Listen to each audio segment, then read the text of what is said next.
વિદ્યાર્થી મિત્રો, અભ્યાસની શરૂઆત કરતાં પહેલાં આપણે સૌ ભારત માતાનું સ્મરણ કરી લઈએ. તો તમે પણ મારી સાથે જોડાઈ જજો. રત્નાકરાધોતપદા હિમાલય કિરીટિની બ્રહ્મરાજર્ષિરત્નાણ્યં વંદે ભારત માતરમ. कक्षा 10 हिंदी गद्य 2 बूढ़ी काकी. नमस्कार विद्यार्थी मित्रों, आज हम गद्य 2 बूढ़ी काकी के बारे में पढ़ेंगे. तो गद्य की शुरुआत करें उससे पहले हम जो गद्य के लेखक हैं प्रेमचंद, उनके बारे में थोड़ी सी जानकारी ले लेते हैं. तो प्रेमचंद, जिनका जन्म सन 1880 में हुआ था और निधन सन 1936 में हुआ था. हिंदी के उपन्यास सम्राट प्रेमचंद का जन्म उत्तर प्रदेश में वाराणसी के निकट लम्ही नामक गांव में हुआ था. उनका मूल नाम धनपत राय था. प्रेमचंद जो थे उनका जन्म लम्ही नाम के गांव में हुआ था और उनका मूल नाम था धनपत राय. शिक्षा काल में ही उन्होंने अंग्रेजी के साथ उर्दू का भी अध्ययन किया था.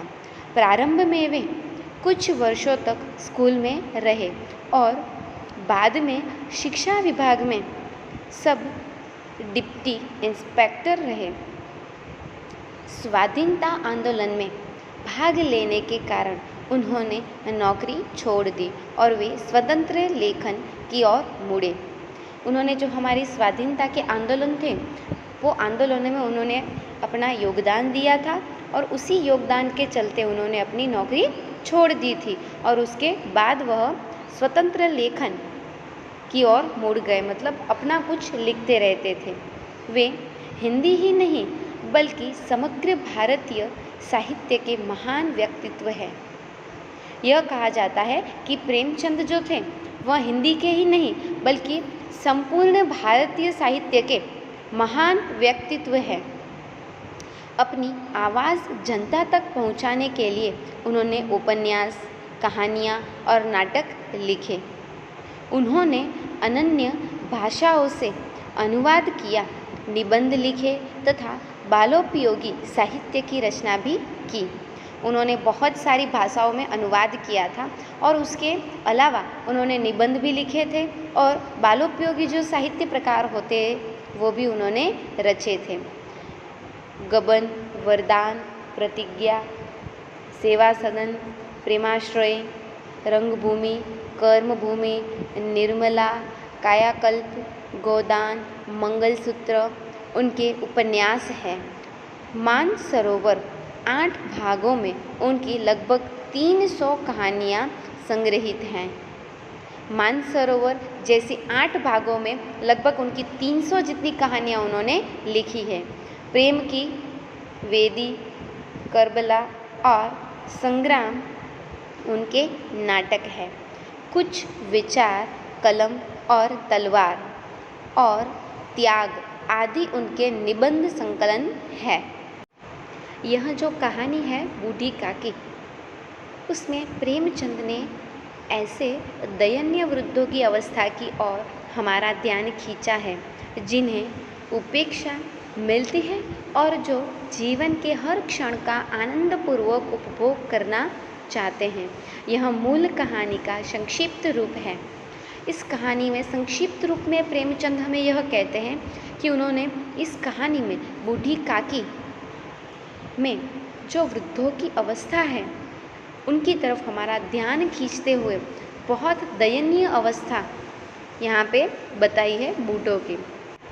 तो चलो हम हमारी कहानी जो है बूढ़ी काकी वह शुरू करते हैं.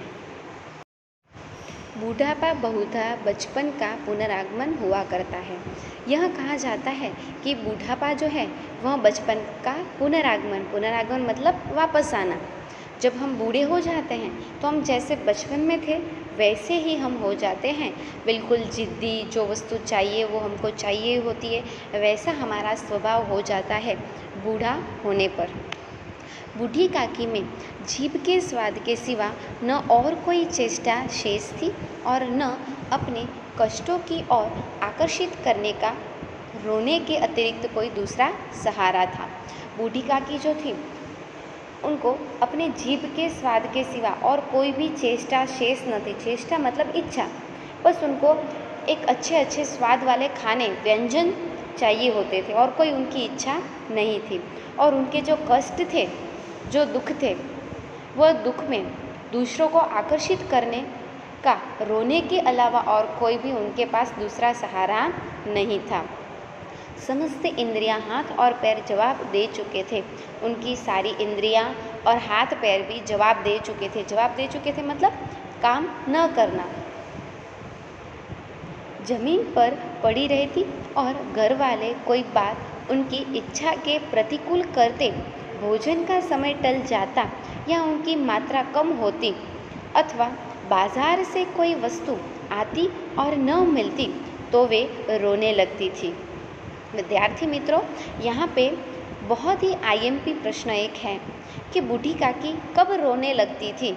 यह प्रश्न पूछते रहते हैं कि बूढ़ी काकी कब रोने लगती थी। तो जब घर वाले कोई बात उनकी इच्छा के प्रतिकूल करते, प्रतिकूल यानी विरोध में, जब घर वाले कोई बात उनके विरोध में करते तब वह रोती थी। भोजन का समय टल जाता मतलब जो समय है वह समय पे भोजन न मिलके थोड़े देर से भोजन मिलता तब वह रोती थी। या उसकी मात्रा कम होती या कि भोजन जो है वह थोड़ा कम उनको मिलता तब वह रोती थी। और बाज़ार से कोई वस्तु आए और वह वस्तु बूढ़ी काकी को न मिले तब वह रोती थी। उनका रोना सिसकना साधारण रोना न था, वे गला फाड़ फाड़ कर रोती थी। विद्यार्थी मित्रों, खास याद रखना बूढ़ी काकी कैसे रोती थी तो कि गला फाड़ फाड़ कर रोती थी। उनके पति को स्वर्ग सिधारे बहुत वक्त हो चुका था। बेटे तरुण हो होकर चल बसे थे। अब एक ही भतीजे के सिवा और कोई न था। उसी भतीजे के नाम उन्होंने अपनी सारी संपत्ति लिख दी। बुद्धिराम ने सारी संपत्ति लिखाते समय खूब लंबे चौड़े वादे किए, किंतु वे सब वादे केवल कुली डिपो के दलालों के लिए दिए हुए सब्ज बाग थे। अब क्या कहते हैं कि बूढ़ी काकी जो है उनके पति को स्वर्ग सिधारे, स्वर्ग सिधारे मतलब मृत्यु हुए बहुत समय हो चुका था और उनके बेटे जो थे वह भी तरुण होकर चल बसे थे मतलब उनका भी मृत्यु हो चुका था। अब बूढ़ी काकी के पास उनके भतीजे के अलावा और कोई भी नहीं था और उनका जो भतीजा था बुद्धिराम, वह भतीजे के नाम उन्होंने अपनी सारी संपत्ति लिख दी थी। और बुद्धिराम जो है वह संपत्ति लेते समय उसने बहुत लंबे चौड़े वादे किए थे कि वो यह करेगा, वो यह करेगा, बूढ़ी काकी का ध्यान रखेगा और ऐसे लंबे चौड़े बहुत सारे वादे किए थे। दिखावा करते हुए सब्ज बाग थे, परंतु वो क्या थे? सब्ज बाग थे। सब्ज बाग यहाँ पे मुहावरा है विद्यार्थी मित्रों।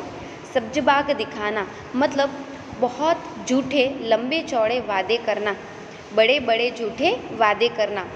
ठीक है, याद रखना मुहावरा है सब्ज बाग दिखाना मतलब झूठे वादे करना। यद्यपि उस संपत्ति की वार्षिक आय कम न थी तथा बूढ़ी काकी को पेट भर भोजन भी कठिनाई से मिलता था। और जो बूढ़ी काकी ने अपनी सारी संपत्ति जो बुद्धिराम के नाम की थी वह संपत्ति बहुत सारी थी और उनकी वार्षिक आय मतलब पूरे वर्ष की जो कमाई थी वह भी बहुत आती थी, फिर भी बूढ़ी काकी को पेट भर भोजन भी कठिनाई से मिलता था। लड़कों का बूढ़ों से स्वाभाविक विद्वेष होता ही है और फिर जब माता पिता का यह रंग देखते तो वे बूढ़ी काकी को और सताया करते थे। लड़के जो होते हैं उनको बूढ़ों से चिढ़ होती है वह स्वाभाविक होता है। विद्वेष, विद्वेष यानी कि विरोध होना, ठीक है। तो जो लड़के होते हैं छोटे छोटे, उनको बूढ़ों के प्रति स्वाभाविक से विरोध होता ही है। और जब माता पिता का यह व्यवहार देखते थे बच्चे, तो वह भी बूढ़ी काकी के साथ ऐसे ही व्यवहार करते थे और उनको सताया करते थे। कोई चुटकी काट कर भागता, कोई उन पर पानी की कुली कर देता था। अब क्या होता था, बूढ़ी काकी को लड़के बहुत सताया करते थे। कोई उनको चुटकी काटता था और कोई उन पर पानी के कुले भी कर देता था। काकी चीख मार कर रोती, परंतु यह बात प्रसिद्ध थी कि वे केवल खाने के लिए रोती है, अतएव उनके संताप और आर्तनाद पर कोई ध्यान नहीं देता था। परंतु ऐसे कहा गया है कि बूढ़ी काकी जो है वह मात्र खाने के लिए ही रोती थी, इसलिए जब भी वह रोती तो सबको लगता कि वो केवल खाने के लिए ही रो रही है। इसीलिए कोई भी उनके आर्तनाद पर, आर्तनाद यानी कि दुख भरी चीख पर, आर्तनाद मतलब एकदम दुख भरी जो चीख चिल्लाते हैं वह, उन पर कोई भी ध्यान देता नहीं था। सबको ऐसा ही लगता था कि ये तो खाने के लिए ही रो रही है, इसलिए कोई भी उन पर ध्यान देता नहीं था। संपूर्ण परिवार में यदि काकी से किसी का अनुराग था तो वह बुद्धिराम की छोटी लड़की लाडली थी। संपूर्ण परिवार जो है उसमें से काकी से किसी का अनुराग, अनुराग यानी कि लगाव, पूरे परिवार में यदि काकी से किसी को लगाव था तो वह केवल बुद्धिराम की छोटी बेटी थी लाडली, उसका ही था। लाडली अपने दोनों भाइयों के डर से अपने हिस्से की मिठाइयाँ बचाकर बूढ़ी काकी के पास बैठकर खाया करती थी। यह उसका रक्षागार था और यद्यपि काकी की शरण उनकी लोलुपता के कारण महंगी पड़ती थी, तथापि भाइयों के अन्यास की तुलना में कहीं सुलभ थी। अब क्या कहते हैं कि समस्त परिवार में से लाडली को ही बूढ़ी काकी से बहुत लगाव था और लाडली क्या करती थी, तो अपने भाइयों से डरकर अपने हिस्से की मिठाइयाँ बचाकर वहाँ बूढ़ी काकी के पास बैठकर खाती थी। और संपूर्ण परिवार में बूढ़ी काकी का जो कोई रक्षागार था, रक्षागार यानी कि सुरक्षित स्थान जो था, वह केवल बूढ़ी काकी की शरण की लोलुपता, लोलुपता मतलब के लोभ, लोभ के कारण महंगी पड़ जाती थी। और भाई जो है वह क्या करते थे, अन्यास की तुलना में कहीं सुलभ थे, मतलब भाई जो उसे सताते थे उससे तो बूढ़ी काकी के साथ रहना उसे बहुत अच्छा लगता था। इस स्वार्थानुकूलता ने उन दोनों में सहानुभूति का आरोपण कर दिया था। और ऐसी स्वार्थानुकूलता, स्वार्थानुकूलता मतलब स्वार्थ के अनुकूल जो होता है वह, उन दोनों को अपने अपने स्वार्थ दिखाई दे रहा था, इसीलिए दोनों एक दूसरे के साथ अच्छे से रहते थे। रात का समय था, बुद्धिराम के द्वार पर शहनाई बज रही थी और गांव के बच्चों का झुंड विस्मयपूर्ण नेत्रों से गाने का रसवाद कर रहा था। अब रात का समय था और बुद्धिराम जो था उसके घर पर शहनाई की आवाज़ आ रही थी और सारे बच्चे जो है वह गाने का रसास्वाद कर रहे थे। रसास्वाद करना मतलब क्या करना, तो रसास्वाद मतलब आनंद लेना, तो सारे बच्चे गाने का आनंद ले रहे थे। आज बुद्धिराम के बड़े लड़के सुखराम का तिलक आया है, यह उसका उत्सव है। घर के भीतर स्त्रियां जो हैं वह गा रही हैं और रूपा यानी कि बुद्धिराम की जो पत्नी है वह मेहमानों के लिए भोजन का प्रबंध कर रही थी, तैयारी कर रही थी। भट्टियों पर कड़ा चढ़े थे, एक में पूड़ी कचौड़ी निकल रही थी, एक बड़े पतीले में मसालेदार सब्जी पक रही थी। घी और मसालों की सुगंध चारों ओर फैल चुकी थी। अब इतने सारे पकवान व्यंजन बन रहे थे और उनकी सुगंध चारों ओर फैल रही थी। बूढ़ी काकी अपनी कोठरी में बैठी हुई थी, यह सुगंध उनको बेचैन कर रही थी। बूढ़ी काकी जो है वो अपनी कोठरी में बैठी थी और ये जो सुगंध आ रही थी सुगंधीदार खाने की, वह उनको और बेचैन कर रही थी। वे मन ही मन सोच रही थी इतनी देर हो गई, कोई भोजन लेकर नहीं आया। मालूम होता है सब लोग भोजन कर चुके हैं। यह सोचकर उन्होंने रोना आया, परंतु अपशकुन के डर से वे रो न सकी। उन्हें लगता था कि सारे लोग उनको छोड़कर भोजन कर चुके हैं, और यह सोच सोच कर बुद्धि काकी को रोना आ रहा था। पर अपशकुन मतलब बुरा शकुन होने के डर से वो रो नहीं सकी। बूढ़ी काकी की कल्पना में पूड़ियों की तस्वीर नाचने लगी।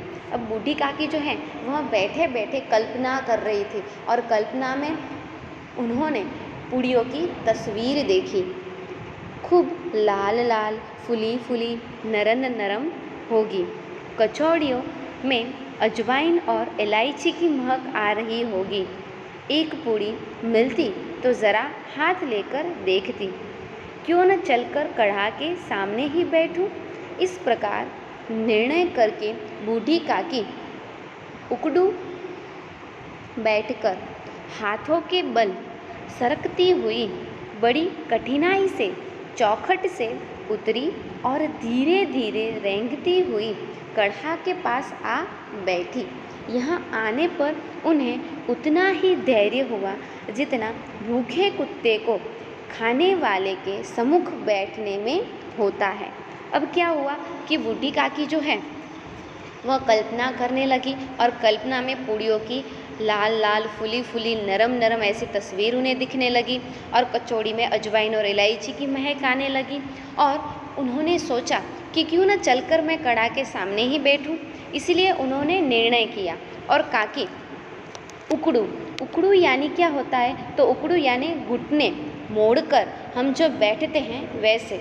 तो बूढ़ी काकी अपने घुटने मेड़कर बैठने लगी, और हाथों के बल से धीरे धीरे सरकती हुई वह कहाँ पहुँची, कढ़ा के पास पहुँची। और यहाँ आने के बाद उन्हें उतना ही संतोष होता है जैसे एक भूखा कुत्ता होता है, उसे पता चलता है कि अब यह व्यक्ति मुझे खाना देने वाला है, तब उसे जितना सुकून मिलता है, वैसे ही बूढ़ी काकी को कढ़ा के सामने बैठकर सुकून मिलता है।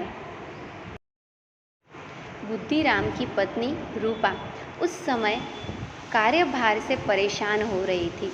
कभी इस कमरे में जाती, कभी उस कमरे में, कभी कढ़ा के पास आती, कभी भंडार में जाती। बेचारी अकेली दौड़ते दौड़ते व्याकुल हो रही थी, झुझलाती थी, कुढ़ती थी, परंतु क्रोध प्रकट करने का अवसर न पाती थी। इस अवस्था में उसने बूढ़ी काकी को कढ़ा के पास बैठे देखा तो जल उठी। जिस प्रकार मेढक केंचुए पर झपटता है, उसी प्रकार वह बूढ़ी काकी पर झपटी और उन्हें दोनों हाथों से जकट कर बोली, ऐसे पेट में आग लगे, बैठे या भाड़? कोठरी में बैठते हुए क्या दम घुटता था? अभी मेहमानों ने नहीं खाया, भगवान को भोग नहीं लगा, तब तक धैर्य नहीं हो सकता। अब क्या होता है कि बुद्धिराम की जो पत्नी रूपा है वह कार्यभार से बहुत परेशान हो चुकी थी, और वह अकेली ही दौड़ा दौड़ करते हुए कभी यहाँ पर जाती, कभी वहाँ पर जाती, कभी कढ़ा के पास जाती, कभी भंडारे कक्ष में जाती। वैसे दौड़ दौड़ कर वह व्याकुल हो उठी थी, और उसे क्रोध आ रहा था, और क्रोध प्रकट करने का उसे अवसर नहीं मिला। और इसी अवस्था में उसने बूढ़ी काकी को कढ़ा के पास बैठे हुए देखा, तो उसने क्या किया, अपना सारा क्रोध जो था वह बूढ़ी काकी पर निकाल दिया, और बूढ़ी काकी को एकदम झपट कर, मतलब एकदम पकड़ कर उसने उसको झंझोड़ कर बोला कि इतनी क्या भूख लगी है आपको? कोठरी में बैठ नहीं सकती थी? वहाँ बैठे बैठे क्या आपका दम घुट रहा था? अभी तक मेहमानों ने नहीं खाया, भगवान को भोग भी नहीं लगा, आपको धैर्य नहीं है इतना भी? बूढ़ी काकी ने सिर उठाया, न रोई न बोली, चुपचाप रेंगती हुई अपनी कोठरी में चली गई। भोजन तैयार हो गया है, आंगन में पतले पड़ गई, मेहमान खाने लगे। अब क्या होता है, बूढ़ी काकी जो थी वह कुछ भी न बोली, अपना सिर उठाया और चली गई वहाँ से चुपचाप कोठरी में। भोजन तैयार हो गया था, आंगन जो है उसमें पतले भी पड़ गए थे, सारे मेहमान खाना खाने लगे। विद्यार्थी मित्रों, तो अब हमारा जो गद्य 2 जो है यह बूढ़ी काकी, वो हम आगे के वीडियो में कंटिन्यू करेंगे। आज के लिए इतना ही।